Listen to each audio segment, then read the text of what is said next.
السلام عليكم ورحمة الله وبركاته. أكم جرى جرتو هردفتو أبدي انترتمنتي يلا تركمتن هندمان كيسنو بكم سنجرتنت سلامنا خن خنون در دابرك إسنارك أبو سنين جتة الرأس نمتوكو برانكي قبلنا سني دفن جرا برانكي خنا حمد ومات لا دا يا دا خسن كومنتي لنوخا نموتا برانكي أكي سني جونو بربادنس كومنتي لنوخا أسمانو اتدولي مالك جنون والمال لا let's go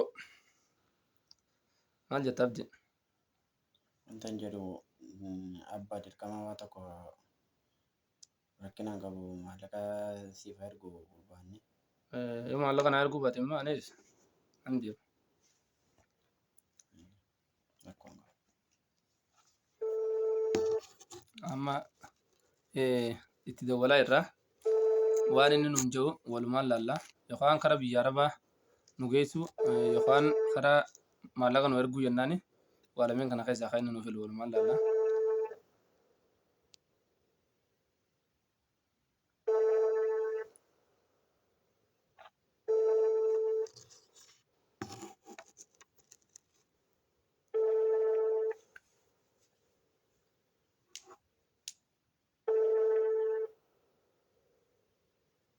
warri biyya alaa kun jawwaala nama jalaan kaasanii yeroo itti dawwalte yeroo meeqarratti mokkortee kansiilaa kaasanii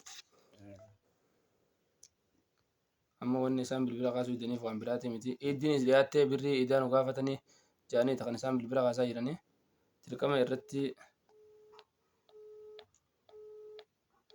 akkana faana namarra cufa kana warri biyya alaa jiru maa nuti boo miila qabnaa deemuu hin dandeenyu kara biyya sanii Dirqama nu ergiti abbaa akkamiin nu ergin.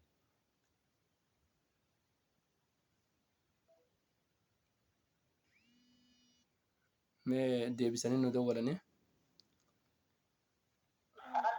assalaamu alaikum ilmaqo وعليكم يرسل انتظار Please wait. halo وعليكم السلام ورحمة الله وبركاته akkam nagaa fayyaadhaa jirta جرت بابا كمين jirra galata rabbiiti akkam jirta ilmaqiyya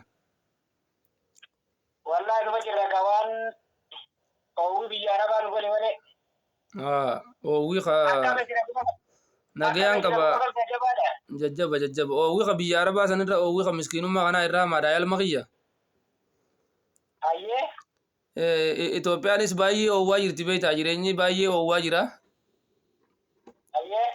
أيه akkasitti oowwii kanuma biyya sanii irra wayyaa'ee agartee waa harkattu san amma nuti asitti kunoo rakkannee jimaa taatu nurra raqshee mootummaan jimaa buqqaasaa jechuu jira أيه ijoolleen asii gamaa gamanaa na qabdee abbaa huccuu idaa fidii jettee asii na rakkisaa jirti أيه isinis hoggaa isinirra dawwallee silkii nama jalaan kaaftanii silaa ijoollee tanaa huccuu idaan irraa goote yookaan keessaa deemuuf hin deema beektaa ijoollee tana keessa إلا وزوجي وما سري لي يتكلم ورقم قبو إذا بيجارة بنا برنا كيسا هو إذا برا كباني سمات كي دلقا اللي ننجرتو أكما كاما تتوقفا كما تتاو جرى بيتي دلقا ننجرتو أنا اللي نوا دلقا رلي كنجرو إن شاء الله دلقا رجل اللي وان دلقا رجل اللي أنا سرى بتاوي وما رقم قبو amma ijoolleen na qabdee jirti gamaa gaman ani nama meeqaa taa'ee dhaggeeffachuu jira ammaan tana jechuudha kun tokko siina cinaa taa'ee uffata isaa bittu malee jee kunfaan gurbaan narra goobeen naan qabuu barbaadaa hoye مالك yoo huccuu idaa bitte bitee huccuu idaa bituu baatte khalaas mana kanaan sirra gurguraa jaabee taajimaanis bitamuu dide لا أما إني سبيل جرا na bira jira namni hoggaa fuudha fedhe gaa'e yoo barachuutti hin jiru maal hoggaa fuudha fedhe yaalma kiyya wanni barumsa jaan hin jirtu biyya tana keessa barumsa akkam baranne mootummaan nama godhu jira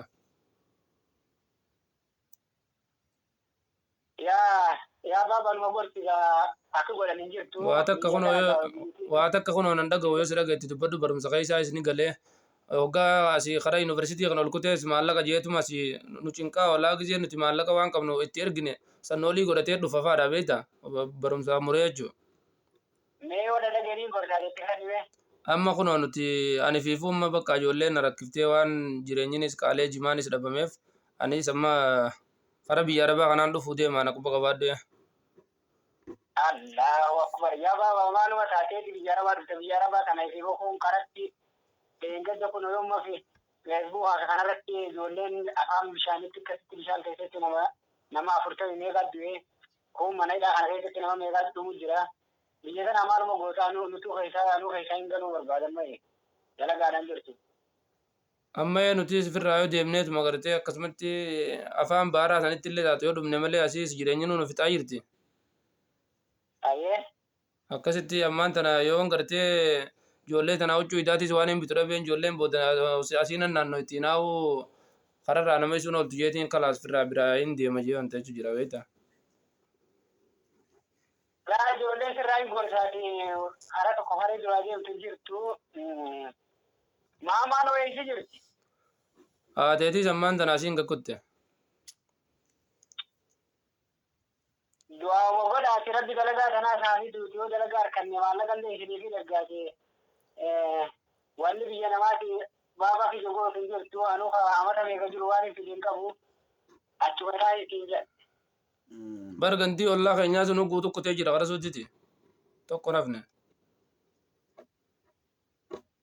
Akka abbaa Qaasim Sanfaammoo. Hundi isaanii kutanii jiranii hundi isaanii ijoollee facaasaniiti kutanii jiran namni yoo arraan tana kanatti asiin ganda kana keessa kuttee jechuudha wayin namatti wanta jettee yaamtee namni tokko eessa jira jetteen dhalumaan nama gabbaa eessa kute gisee jetteen suuduma jetti ijoollee gisee gaafatte abbaan keessa jira gisee jetteen suudi kuteetti kaan gisee achi dheettee gaafatte eessa kute obboleessi kee gisee jetteen suuduma jetti gandi guutuun suudi kutee beektaa. Yaa baabaa fi maqaan hin balleessina ilma abbaa abaluu suudi kute jechuun qaaniidhaati maqaan hin balleessini. Aya ga walallala ijoollee tanatti irraa ergaa kun osi dhagaatti dubbadhu asii nan naanna'u beektaa kun. Meetti kenni. Dubbisu kun osi dhagaa. Assalaamu alaikum. Waalaikum salaam wa rahmatullahi wa barakatuh. Akkami fayyuma? Jirtu Abdallaa keenya akkami? Fayyaa wallaahi jira nagaa keeti. Mirkaana wallaahi. Aboo maaf akkasitti nu ilaaltanii ayyaanni dhufatee jira kunoo abbaa kiyya mataa dhukkubsine mataa finne. Obboleessa kiyya anuu biyya namaa tana siraa yoo waa qabaadde akkaan isin tuuban kaayyan ni beektanii mi? Ayyee. Kanaafuu biyya arabaa tana dalagaan baddee jirti dalagaan hin jirtu anuu dalagaa irra hin jiru. Ayyee. Kanaafuu hin deemini atillee abbaa keetillee hin darabee biyya namaatillee waan abbaallee godhuun qabu abbaallee dhugaa isin jala kan isin dura biyyaa boo barbaada akka isanillee biyyaan baafne jechuudha. Ayyee ta'uti amma uffata ayyaanaa nu bitamaan jiru. Uffata ayyaanaa waan ani fiifuu dalagaa irra jiru jechuun jira bar. Uffata ayyaanaa nu bitaan jirtu jechuudha gabaabumatti. Egaa yoon gaafaan dalagaa harka dhiyoo taate malee waan hin bituun amman qabu beekti. Dalagaan egaa guyyaa sadii ayyaanni guyyaa sadiitti galee dalagaan guyyaa sadii asitti argamee raatifni bahee mindaan bahee jennaan nu bitta.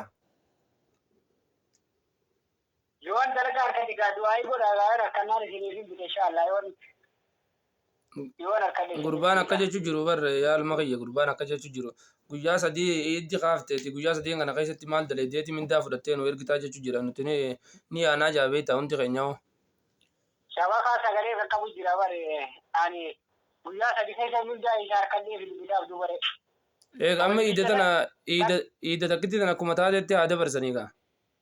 Dibicha tokkichaa san gurguraaf gaafan dalagaa harkannee naatu dibicha finii bitan. Kunoo dibichi duraanuu sanumaan na gargaaree ijoollee tana naa hojii guddisu jira.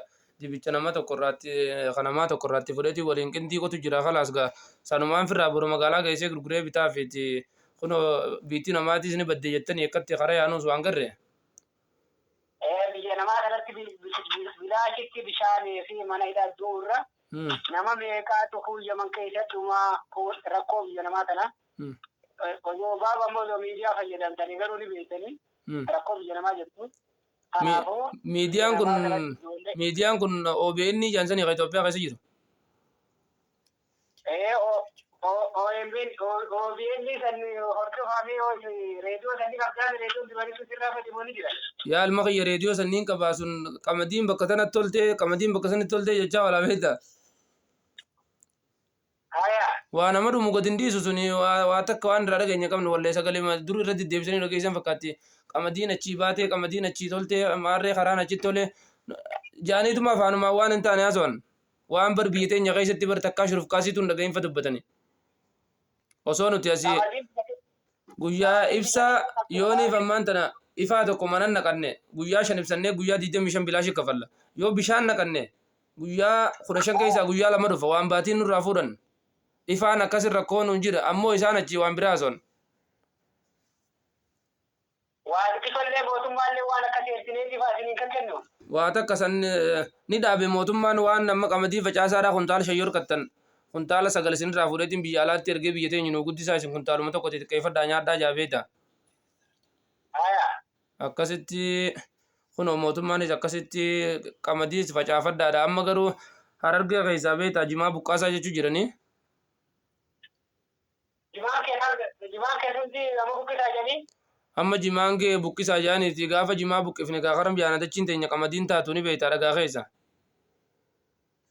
afaan gaaraati jaldeessoo eenyuu jiru oolurra amma jaldeessaas mucumaan itti gaxergee beektaa kanaafuu mootummaan buqqisallee homaa rakkoon qabu mootummaa kanaaf yaa rabbi naa buusu jaati du'amu gochi godhaadha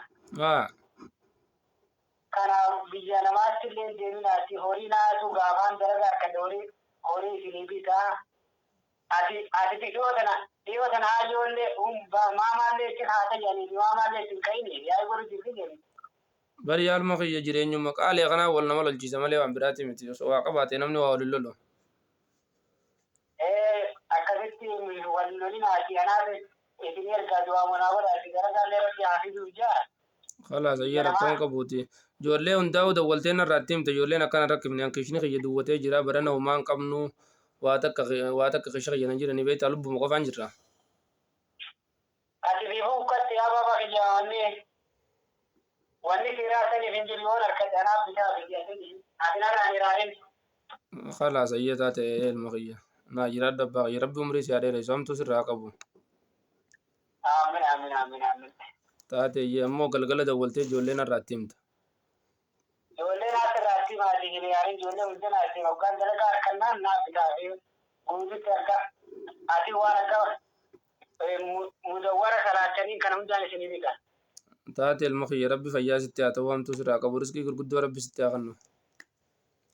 Aamin. Taate ilma kiyya ayyaa. Ayyaa na kennaa jiraata. Ayyaa.